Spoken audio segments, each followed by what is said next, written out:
Mag-ama sa Cordova, Cebu, nagtamo ng mga lapnos sa katawan matapos sumabog ang LPG. May detalye si Luan Merundina ng GMA Regional TV, Balitang Bisdak.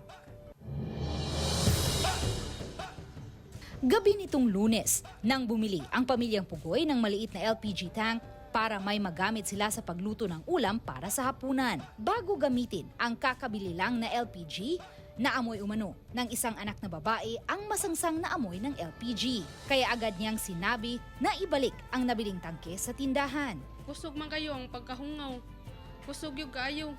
Ayon naman sa kanilang inutusan na bumili ng LPG tank, hindi raw itinest ang unit nang binili niya ito sa isang tindahan.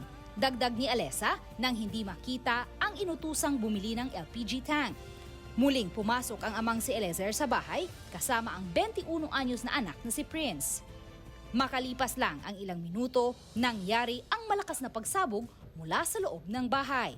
Dahil sa laki ng apoy, nagtamo ng third-degree burn sa iba't ibang bahagi ng katawan ng ama, habang second-degree burn naman ang natamo ni Prince. Pagbuto, ang kayo ni sak ni ana jud ni ulbo jud siya ba.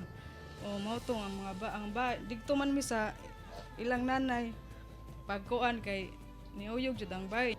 Bunsod ng insidente, nagpapaalala ang Cordova Fire Station sa publiko na ugaliing sa labas ng bahay at sa open space magluto gamit ang LPG. At kung mangyari na may mapapansing pagsingaw sa LPG, agad na ilabas ang tangke sa bahay. Dapat hindi mag-switch on ng ilaw, huwag magbukas ng ref at iwasang gamitin ang cellphone o flashlight. Ang kanang tangki naman na siya ginatawag og kuan. Itel may captain nga ni mama na siyang ungaw niya. Then, kung makalit na gani siya, ma'am, ang immediately, ang katong tangke, ma'am, ato igawas. Kasalukuyan pang nagpapagaling sa hospital ang mag-amang Pugoy. Mula sa GMA Regional TV Balitang Bisdak, Luan Merondina, nagbabalita para sa GMA Integrated News.